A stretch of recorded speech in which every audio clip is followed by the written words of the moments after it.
Olá, esse é o Fala Escola, eu sou Marcelo, sou professor e também diretor da rede municipal aqui de São Paulo.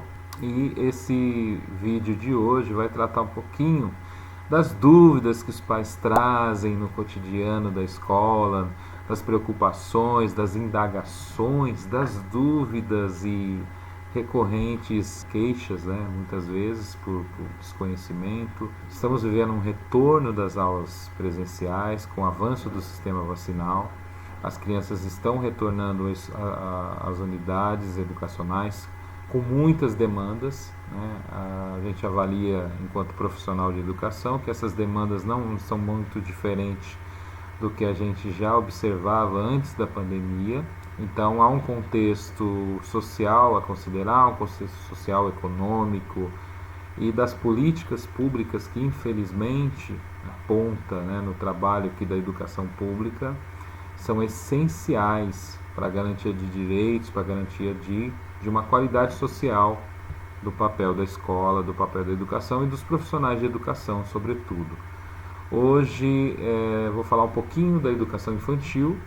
A educação infantil hoje ela está num contexto de atendimento com turmas de 35 alunos aqui no município de São Paulo e com uma novidade que foi implementada agora no ano de 2022, infelizmente implementada e de certa forma não dialogada, com a categoria, com os profissionais de educação que atuam diretamente com as crianças, e foi a elaboração de classes multietárias. Então hoje a educação infantil atende crianças de 3 anos e meio a 6 anos de idade, nas escolas municipais de educação infantil.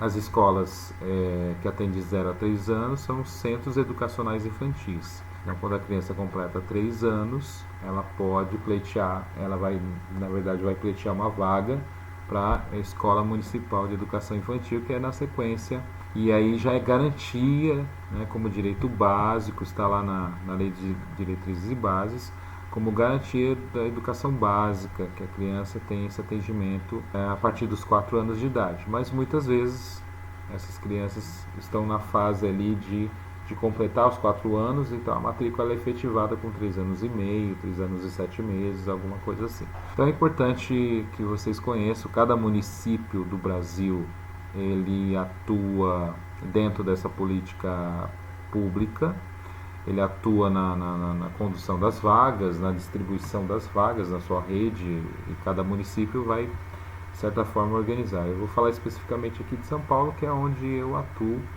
Estou inclusive na direção de uma escola de educação infantil. É um trabalho de excelência, é um trabalho de muito critério, muito olhar para essa faixa etária, porque é uma faixa etária que demanda inúmeras questões, mas eu queria falar especificamente dessa ansiedade que os pais trazem, uma vez que as crianças nunca tiveram contato com a educação. Então é importante que as pessoas conheçam um pouquinho desse trabalho. Não precisa ter uma formação em pedagogia, mas é preciso também conhecer. E essa proximidade da família com a escola facilita isso. Esse é um dos pontos principais que eu queria destacar, porque quanto mais a família conhecer como a escola trabalha as questões educacionais ou as questões comportamentais no diálogo com a família, os dois lados vão entendendo como é que se dá esse processo de desenvolvimento da educação e, consequentemente, o desenvolvimento da criança, os avanços são gigantes. A gente tem exemplos e mais exemplos. Então eu queria falar um pouquinho de como a escola de educação infantil ela está organizada. Então eu falava que hoje, por determinação da Prefeitura de São Paulo, as turmas foram organizadas de uma faixa multietária, o que de certa forma impactou muito o trabalho pedagógico, diante também de estarmos ainda num processo de retorno entre pandemia, porque a gente não pode considerar que a pandemia ela teve um retrocesso, ela teve um retrocesso a partir da vacinação, mas ela continua, as pessoas continuam as taxas de incidências de contaminação continuam acentuadas. O índice de mortes baixou no país. Isso se dá ao sistema de vacinação, uma coisa que nós, educadores, também reivindicamos lá em 2020 e 2021, que para a abertura das escolas era necessário que o sistema vacinal atingisse pelo menos 70% da população. E hoje está com o avanço tecnológico, o avanço da ciência, né, as pesquisas, enfim, as crianças estão sendo vacinadas. E consequentemente também uma busca ativa. Então é importante que os pais continuem também nessa missão de levar as crianças às unidades básicas de saúde para vacinação. Bem, a Escola Municipal de Educação Infantil ela está organizada assim em conformidade como qualquer escola pública. Nós temos aqui um conselho de escola em que os pais podem participar, podem e não só podem, mas devem participar, porque é no conselho de escola que nós trazemos muito dos desafios do cotidiano da escola e a gente precisa compartilhar isso. É no conselho de escola que nós discutimos a aplicação também dos recursos financeiros de que dispõe a escola pública. Então, na educação infantil, com o aprimoramento do trabalho, enfim, com o aprimoramento das lutas mesmo, né, pela uma qualidade social da educação, hoje a escola de educação infantil ela tem condições de dar um atendimento de qualidade, ao passo que ela tem também recursos, né, específicos para atender questões de materiais, questões de projetos, tudo que compete ao cotidiano da escola. Agora, é importante esclarecer também que no conselho de escola nós não conseguimos resolver nenhuma questão relacionada à contratação de professores, né? Então, uma dúvida que os pais trazem muito na escola é como essa escola ela contrata os professores ou, de certa forma, como ela conta, né, com seu recurso humano. Quem contrata na escola pública é a Prefeitura de São Paulo. São as prefeituras, ou quando é a rede estadual, o governo estadual promove concurso público, e esse concurso público é de abrangência, e, enfim, há um processo aí dentro do concurso público. O professor ele presta a prova, né? Sendo aprovado, ele passa por uma bateria de exames até fazer a escolha da unidade educacional a qual ele vai trabalhar. Então esse é um dos processos. Atualmente, a gente, enquanto profissional da educação, não concorda muito, mas na urgência, as redes têm adotado o sistema de contratação, que é um sistema de contratação emergencial. De certa forma, isso atende no curto prazo. Há uma contratação anual de professores. Muitas vezes essas contratações elas ocorrem no período letivo, já no início do ano, e isso é um complicador, porque, por exemplo, aqui na rede municipal de São Paulo, nós iniciamos o ano com muitas escolas sem professores, uma vez que havia um processo ainda de escolha do concurso público que terminou, né, na sua vigência, e não houve a ocupação dos cargos, né, de professores das escolas. Então nós tivemos sim uma questão muito complicada, porque ali no dia 7 de fevereiro, essa unidade, por exemplo, a qual eu trabalho, ela estava sem 7 professores, né? Então a gente tinha um grupo de professores também com contrato, e houve uma prorrogação de contrato no ano de 2021, mas esses professores não continuariam na mesma escola, uma vez que eles estariam fazendo o processo também de escolha de escola. Então os professores contratados também eles passam por um processo de escolha da unidade escolar. Eles são classificados por uma pontuação de acordo com o tempo de exercício, então cada professor tem uma pontuação, e lá tem uma escala na diretoria regional de educação em que ele vai, no determinado dia, fazer a escolha da unidade a qual ele vai trabalhar.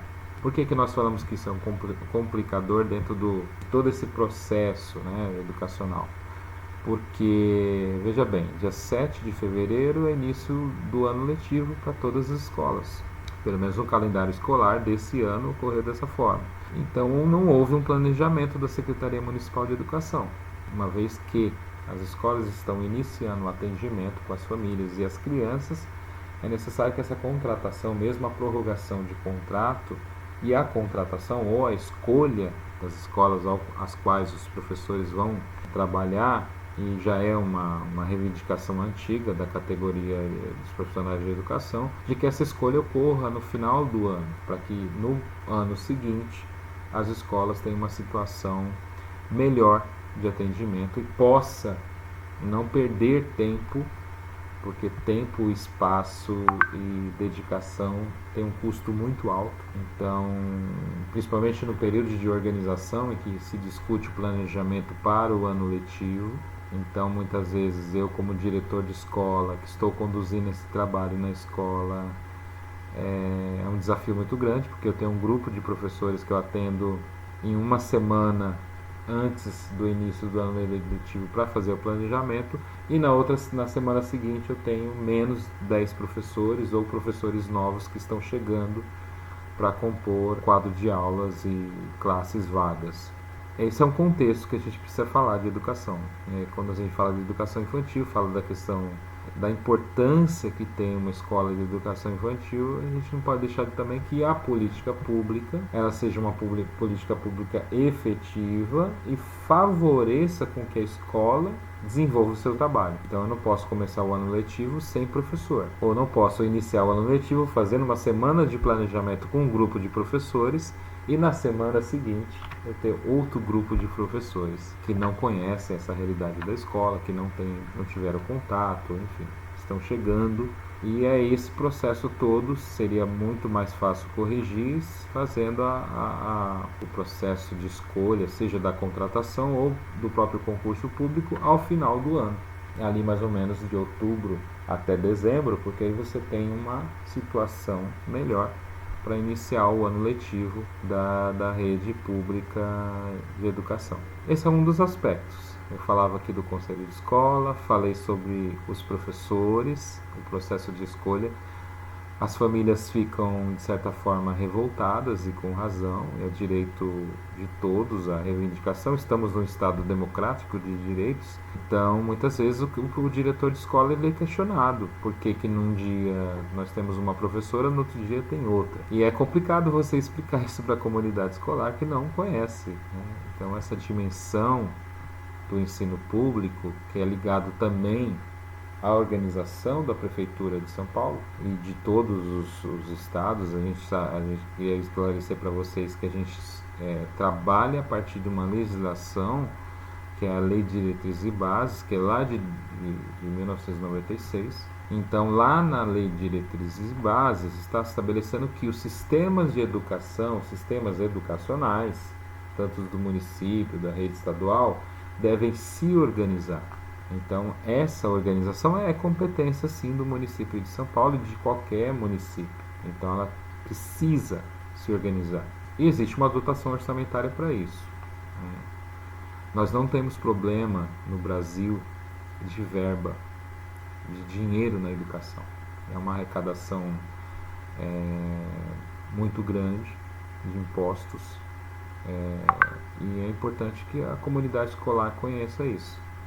E lá no conselho de escola é importante que as pessoas comecem a conhecer essa dinâmica, que é lá onde nós vamos debater, de certa forma, que medidas podemos adotar, que ações podemos adotar. No caso da falta de professores, como eu disse, não é a escola a instância responsável pela contratação, mas sim a própria gestão pública municipal. Mas lá no conselho de escola nós discutimos várias outras questões, como a aplicação do recurso de verbas. Então nós temos na rede municipal aqui em São Paulo, nós temos mais ou menos aí 3 recursos básicos. Eu não vou aqui me estender, explicar cada um deles, eu vou deixar para um outro momento falar isso com vocês, mas nós temos o PTRF, que é um recurso municipal, temos o PDDE e tem uma verba, vamos dizer assim, uma verba de escalão para para atividades ou serviços corriqueiros da escola. Então, esses recursos são depositados na conta da APM, da Associação de Pais e Mestres, que é outro colegiado na escola, em que os pais, professores, a comunidade escolar participam, e lá na APM é discutido também quais projetos, quais ações nós vamos fazer a partir desses recursos. Essa verba não vem livre para gasto, então aquela máxima de que a escola, o diretor faz o que quer com o dinheiro, não, isso não existe. Né? Se nós temos um sistema criterioso de prestação de contas, esse sistema está na educação pública. Não há como há um desvio de verba pública, uma vez que a verba vem carimbada para determinadas compras.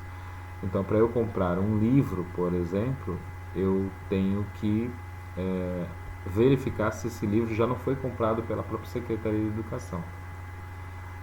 Então, a aplicação desse recurso, ele exige que o diretor, que a própria APM, a Associação de Pais e Mestres, fiscalize os critérios. E muitas vezes esse recurso já vem carimbado, como eu disse, direcionado a uma especificidade da própria verba pública.